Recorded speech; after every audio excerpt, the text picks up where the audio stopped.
নমস্কার বন্ধুরা, আমি ঋত্বিক আর তোমরা দেখছো দ্য ক্যালকাটা জাংশন। যদি এখনও আমাদের চ্যানেলটি সাবস্ক্রাইব না করে থাকো তাহলে এখনই সাবস্ক্রাইব করে বেল আইকনটি প্রেস করে দাও, কারণ আমরা শুধু নতুন নতুন জায়গায় ঘুরি না, প্রতিটি জায়গার ইতিহাস, প্রকৃতি এবং অজানা গল্পও তুলে ধরার চেষ্টা করি। চলো আজকে শুরু করা যাক আজকের নতুন ভ্রমণ। তো গত পর্বে আমরা ঘুরেছিলাম দিল্লির ঐতিহাসিক হজখাস ভিলেজ। আজ আমরা সেখান থেকে কয়েক পা এগিয়েই চলে এসেছি এমন একটি জায়গায় যেখানে ব্যস্ত শহরের মাঝেও প্রকৃতি যেন নিজের একটা আলাদা পৃথিবী তৈরি করে রেখেছে। এই জায়গার নাম ডিয়ার পার্ক। দিল্লির দক্ষিণ অংশে অবস্থিত এই পার্কটি বহু বছর ধরেই স্থানীয় মানুষ, পর্যটক, সকালের হাঁটাহাঁটি করা মানুষ এবং প্রকৃতিপ্রেমীদের কাছে অত্যন্ত জনপ্রিয়। পার্কে ঢুকতেই প্রথম যে জিনিসটা অনুভব করলাম সেটা হলো এক অন্যরকম শান্তি। কয়েক মিনিট আগেও আমরা শহরের ব্যস্ত রাস্তার মধ্যে ছিলাম, আর এখন চারিদিকে শুধু সবুজ গাছ, পাখির ডাক আর নির্মল পরিবেশ। বন্ধুরা, ডিয়ার পার্ক নাম শুনেই বোঝা যায় এখানে হরিণ সংরক্ষণ করা হয়। তবে শুধু হরিণই নয়, এই পার্কে বিভিন্ন প্রজাতির পাখি, ময়ূর এবং আরও অন্যান্য কিছু ছোট প্রাণীও দেখা যায়। তাই পরিবার নিয়ে বা বন্ধুবান্ধবদের সঙ্গে কিছুটা নিরিবিলি সময় কাটানোর জন্য এটি একটি দারুণ জায়গা। সবচেয়ে ভালো বিষয় হলো এখানে এসে মনে হয় না যে আপনি ভারতের রাজধানী দিল্লির মাঝখানে দাঁড়িয়ে আছেন, বরং মনে হয় শহরের কোলাহল থেকে দূরে কোনো সবুজ অরণ্যে চলে এসেছেন। তো এবার পার্কের ভেতরে আরও এগিয়ে দেখি এই বিশাল সবুজ প্রাঙ্গণ আমাদের জন্য কি কি সুন্দর মুহূর্ত অপেক্ষা করে রেখেছে।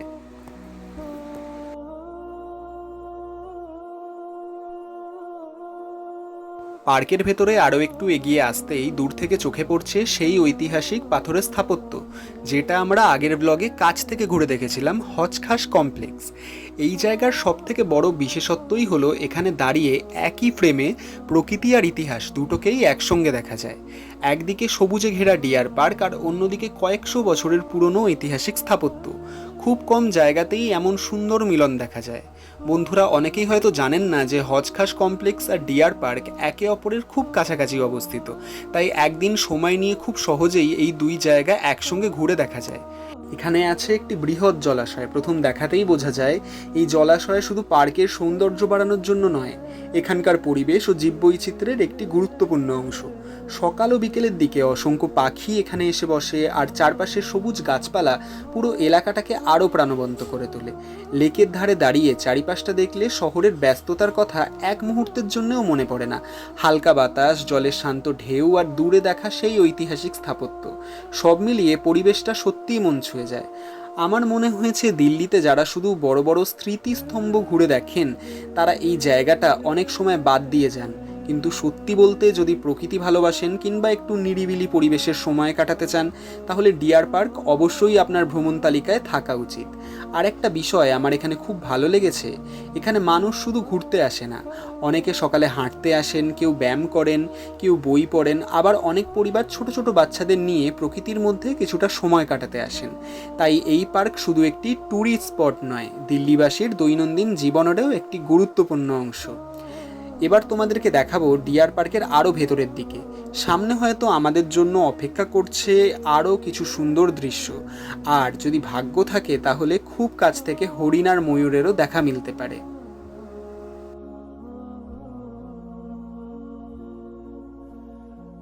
পার্কের ভেতরে আরও কিছুটা এগিয়ে আসতেই চারিপাশের পরিবেশটা যেন শান্ত হয়ে উঠল। উঁচু উঁচু গাছ, খোলা সবুজ মাঠ আর প্রকৃতির স্বাভাবিক সৌন্দর্য, সব মিলিয়ে জায়গাটা সত্যিই অসাধারণ। ডিয়ার পার্কের অন্যতম আকর্ষণ এখানকার হরিণ। যদিও সব সময় খুব কাছ থেকে দেখা যায় না, তবে একটু ধৈর্য নিয়ে চারিপাশে লক্ষ্য করলে ওদের নিশ্চিন্তে ঘুরে বেড়াতে দেখা যায়। মানুষের ভিড়ের মাঝেও ওরা নিজেদের মতো স্বাভাবিক জীবনযাপন কাটিয়ে চলেছে। শুধু হরিণই নয়, এই পার্কে বিভিন্ন প্রজাতির পাখিরও দেখা মেলে। ভাগ্য ভালো থাকলে ভারতের জাতীয় পাখি ময়ূরেরও দেখা মিলতে পারে। প্রকৃতিপ্রেমী এবং বার্ড ফটোগ্রাফি পছন্দ করেন যারা, তাদের জন্য এই জায়গাটা সত্যিই দারুণ। আমার কাছে সবচেয়ে ভালো লেগেছে এখানকার পরিবেশ। দিল্লির মতো ব্যস্ত শহরের মধ্যে এত বড় একটি সবুজ এলাকা সংরক্ষণ করা হয়েছে, এটা সত্যিই প্রশংসার যোগ্য।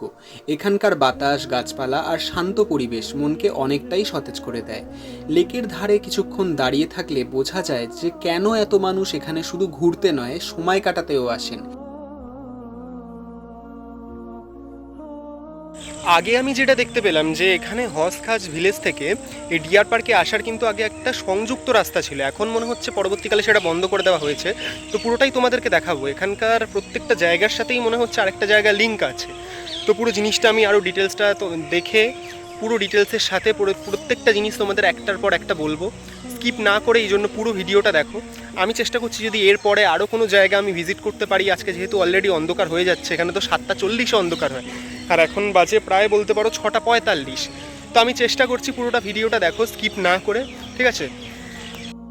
আমার মনে হয় দিল্লি ভ্রমণে যদি শুধু বিখ্যাত স্মৃতিস্তম্ভই দেখেন তাহলে ভ্রমণটা পুরোপুরি সম্পূর্ণ হবে না। এরকম প্রকৃতির কাছাকাছিও কিছু জায়গায়ও অবশ্যই সময় দেওয়া উচিত, কারণ একটি শহরকে সত্যিকারের চিনতে হলে তার ইতিহাসের পাশাপাশি তার সবুজ দিকটাও দেখা দরকার। এবার আমাদের আজকের যাত্রার শেষ গন্তব্যের দিকে এগিয়ে যাওয়ার সময় হয়েছে। এই ঐতিহাসিক এবং প্রাকৃতিক পরিবেশ থেকে বেরিয়ে আমরা যাচ্ছি এমন একটি জায়গায় যার সঙ্গে জড়িয়ে আছে দিল্লিতে বসবাসকারী বাঙালি সম্প্রদায়ের আবেগ এবং সংস্কৃতি এবং ধর্মীয় ঐতিহ্য। তাহলে আজকের মতো এখানেই শেষ হচ্ছে আমাদের দিল্লি ব্লগ 13। সত্যি বলতে দিল্লির মতো ব্যস্ত শহরের মাঝেও এমন একটি সবুজ, শান্ত আর প্রাকৃতিক পরিবেশ যে রয়েছে সেটা ডিয়ার পার্কে না এলে হয়তো কখনোই অনুভব করতে পারতাম না। একদিকে বিশাল লেক, অন্যদিকে সবুজ ঘেরা পথ, আর মাঝে মাঝে হরিণ আর পাখিদের দেখা। সব মিলিয়ে এই জায়গাটা আমার কাছে সত্যিই বিশেষ হয়ে থাকবে। শুধু ঘুরে দেখার জন্য নয়, নিজের সঙ্গে কিছুটা সময় কাটানোর জন্যেও ডিয়ার পার্ক একটি অসাধারণ জায়গা। আশা করি আজকের এই ভ্রমণের প্রতিটি মুহূর্ত তোমাদেরও ভালো লেগেছে।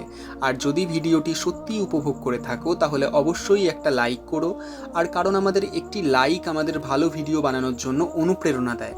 আর কমেন্ট করে অবশ্যই জানিও যে ডিয়ার পার্কের কোন অংশটা তোমাদের সবথেকে বেশি ভালো লেগেছে। তোমাদের প্রতিটি মন্তব্য আমি পড়ার চেষ্টা করি। আর যদি এখনও দ্য ক্যালকাটা জাংশন চ্যানেলটি সাবস্ক্রাইব না করে থাকো তাহলে অবশ্যই এখনও সাবস্ক্রাইব করে বেল আইকনটি প্রেস করে দিও, কারণ আমাদের দিল্লি ভ্রমণ এখনও শেষ হয়নি। সামনে রয়েছে আরও অনেক নতুন জায়গা, নতুন ইতিহাস, নতুন সংস্কৃতি আর নতুন অভিজ্ঞতা। পরবর্তী দিল্লি ব্লগ 14-এ আমরা তোমাদের নিয়ে যাব ময়ূর বিহার সমিতি কালীবাড়িতে। দিল্লির বুকে বাঙালি সংস্কৃতি, আধ্যাত্মিক পরিবেশ আর এক অন্যরকম অনুভূতির সেই সুন্দর যাত্রায় তোমাদেরও সঙ্গী করব। তাই পরের ভিডিওটি একেবারেই মিস করো না। ততক্ষণ পর্যন্ত সবাই ভালো থেকো, সুস্থ থেকো আর নিজেদের পরিবারের যত্ন রেখো। আমি ঋত্বিক, তোমরা দেখছিলে দ্য ক্যালকাটা জাংশন। আবার দেখা হবে পরবর্তী ব্লগে নতুন একটি গন্তব্য, নতুন একটি গল্প আর নতুন একটি অভিজ্ঞতা নিয়ে। ধন্যবাদ।